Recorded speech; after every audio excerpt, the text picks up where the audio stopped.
All right, today I'm going to go over the network topologies and OSI model, and these are two of the sub-objectives of the MTA networking fundamentals certification. So some of the key terms that we want to know for the topologies is the actual word topology, and then LAN and terminator. So topology is the term used to describe how devices are how devices are connected.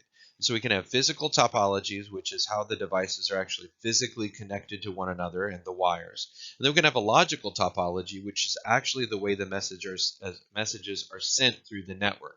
And these don't have to necessarily be the same, and we'll talk about that in just a second.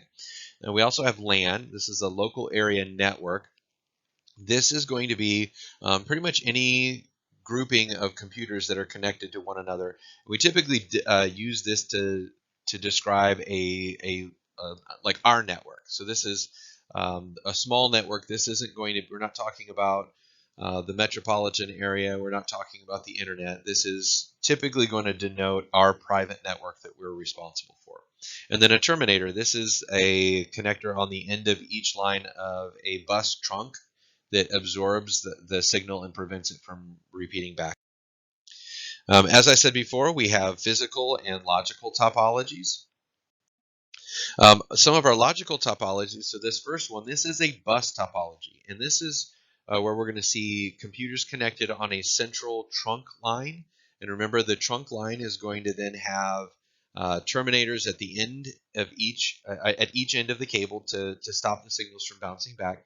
And the way that signals are transmitted on a bus topology is the computer's going to open up the network interface. It's going to listen to the line. If there's nothing being sent, it's going to start sending its message. If it detects that there is a collision, then it's going to stop and wait for a predetermined amount of time and then try again. And so remember, this is kind of like, talking on a CB radio or a walkie-talkie where let's say that when you press down the key to start talking, if somebody else is keyed in as well, it might give you a tone indicating that there's somebody else transmitting on that channel as well, and so you would stop. And so only one signal can be passed over this at a time, and it's all connected on one wire. And the problem with that is that if any part of this wire goes bad, the whole network kind of goes down. Next, we have a ring topology.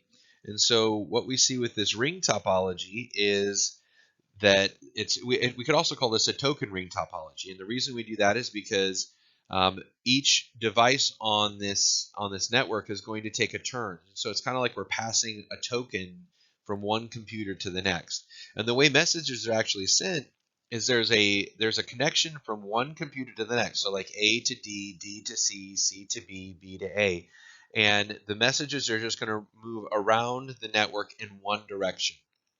And so if A has a message to send, it waits for that token to come around, and when it's A's turn to send, it's going to send out its message. And let's say the message is supposed to go to computer C. So the message is going to go out from A to D because it just travels one direction. And D is going to look at that message and say, this isn't for me, and it's going to pass it on. And then so each computer will pass that message on. Once the computer receives the message, obviously it stops passing, and then the token passes to the next computer. We also one of the things that we want to talk about is there's the physical versus logical topology. So here we see we have a physical star, but this device here in the center, this could actually be it could be logically set up like a bus. So there could just be one wire in there that they're all connected to, or it could be a token ring set up inside there. So as you plug devices into this central device, they could be taking turns to transmit. So we see that, like, especially with the bus topology and the ring topology, while we might have a bus or ring logical topology, it actually would be very common for them to have a physical star because there would be that one central device. Early on, they would have had like that a central wire, but as we've moved into more modern communication standards, we have this, like RJ45 connectors that we're not going to try to like splice cables and solder connections in. And so these devices sometimes will look like a physical star, but they will operate in a different logical topology. And then we can also have a logical star topology. And this is where all of the devices are coming into one central node and it's going out from there. What we would see in a star topology would be something called a hub or a switch.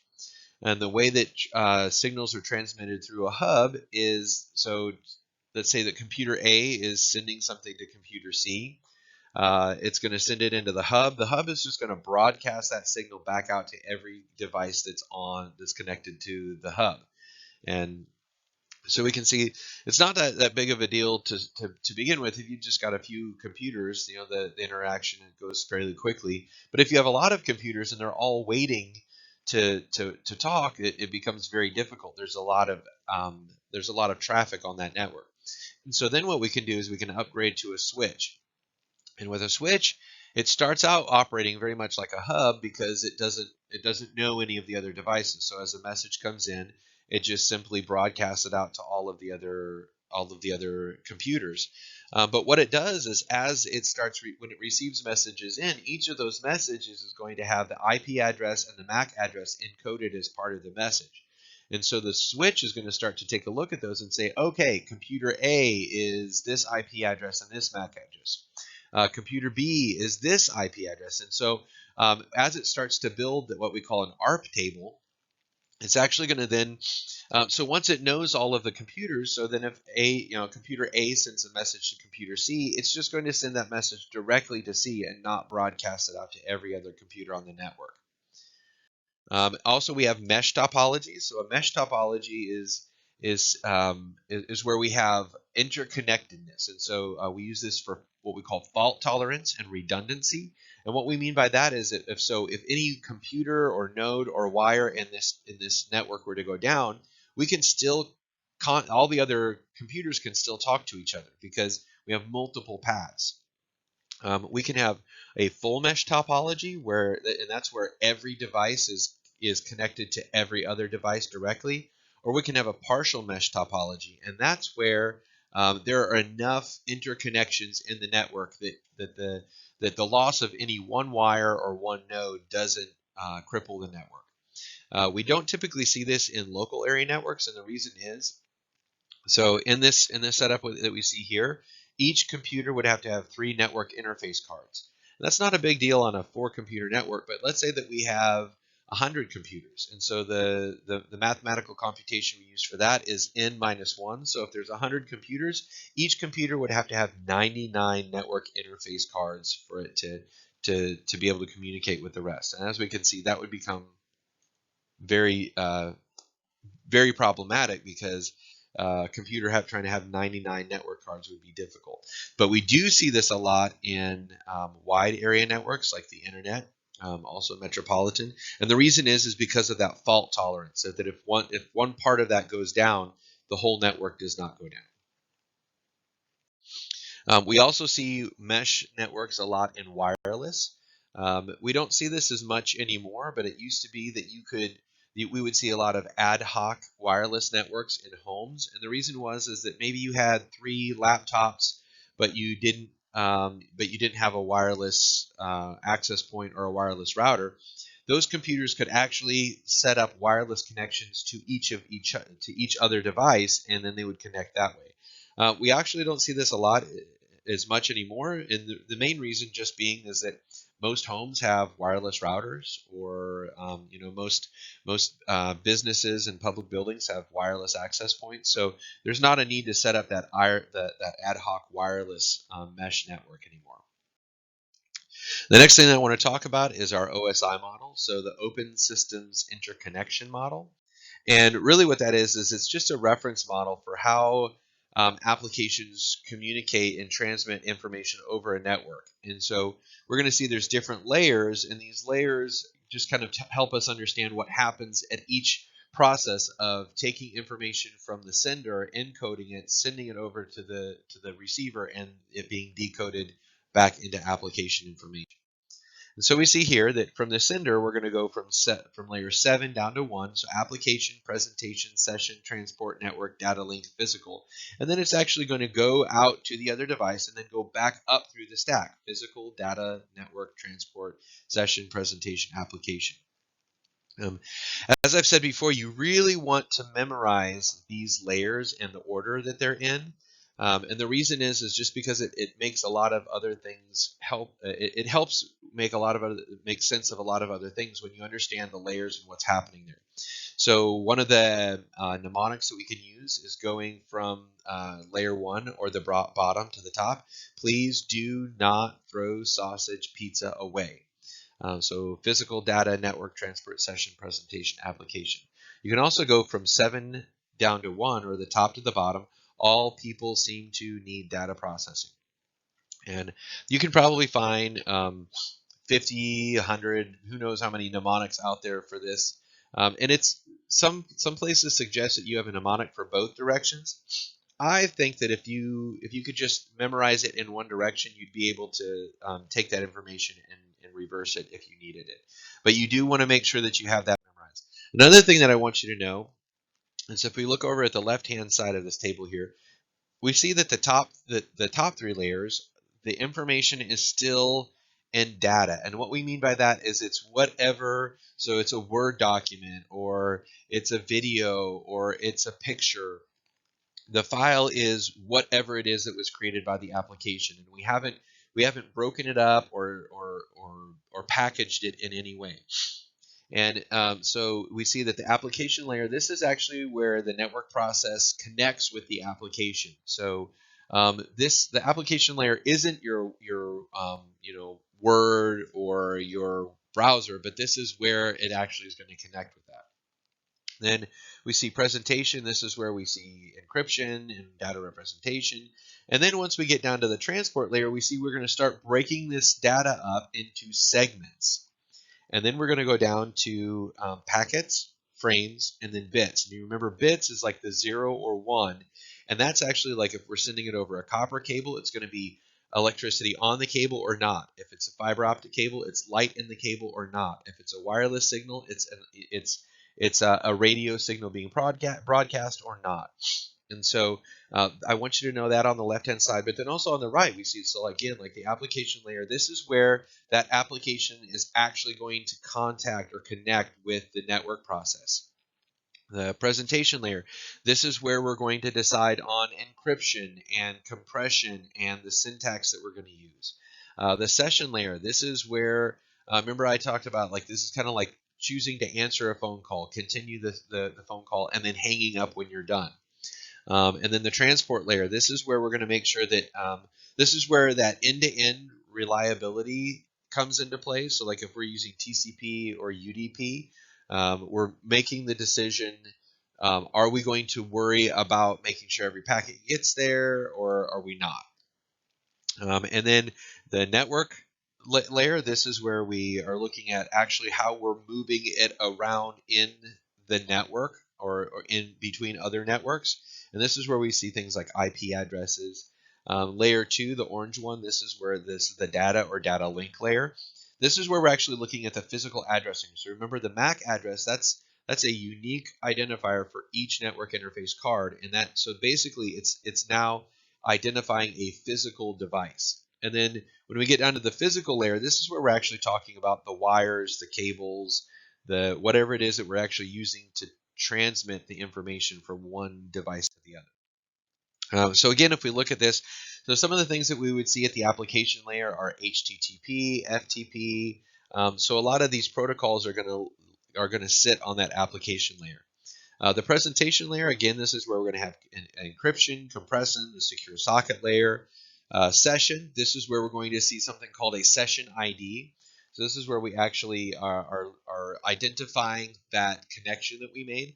We're also going to see NetBIOS. So NetBIOS is it's a unique name for the computer. It's a 15 character name for the computer, and that name is used by Windows applications to create that session ID, so it knows who what is the name of the device on the end of each side of the session.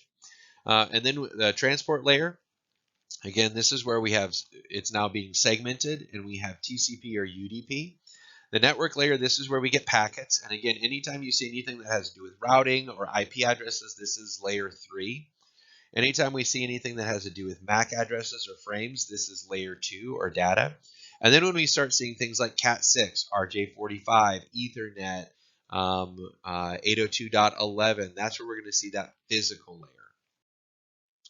Another thing that I want you guys to know is that we also have another model called the TCP/IP model.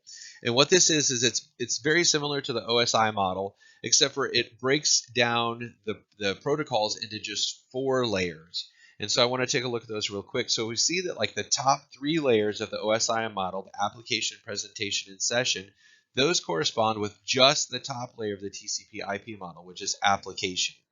And if you something that might help you with this is if we remember those top 3 layers of the OSI model, application, presentation, and session, that's where our information was all still just data. It was just the raw data. We hadn't done anything to process it yet. So that might help you with understanding the correlation between the TCP/IP model. Is that every place that information is still in that raw data, that's going to be the application model and the TCP/IP model. And then we see the transport is the same between the 2 models, network is the same between the 2 models, and then the bottom 2 layers, the data link and the physical, just are combined into the network interface model on the TCP/IP. Some common TCP/IP ports. So this is very important because especially when we start talking about firewalls, these are the ports that if you lock these down, these protocols will not work in your transmissions. So we see that 20 and 21 is our file transfer protocol. Remember, that's how we send large packets of information over the internet. We've got 22 as our secure shell transfer protocol, or SFTP. 23 is Telnet. 25 is simple mail transfer protocol, and hopefully you can see from that name that has to do with email. That's SMTP. 53 is where we say our domain name server, so information that we're using to help resolve host names to IP addresses. That's going to come through on port 53. Port 80 is Hypertext Transfer Protocol, or HTTP. That's our web traffic. So any websites that you're viewing are going to be on that one, or we'll see a little bit later the HTTPS. But then back to port 110 is going to be our post office protocol, or POP3. Again, that's email. 123 is network time protocol. That's where that's a service that we use to synchronize all of the clocks on the computers. 143 is internet message access protocol, or IMAP. Again, that's another email protocol. And then again, like I said, 443 is HTTP over secure socket layer, or HTTPS.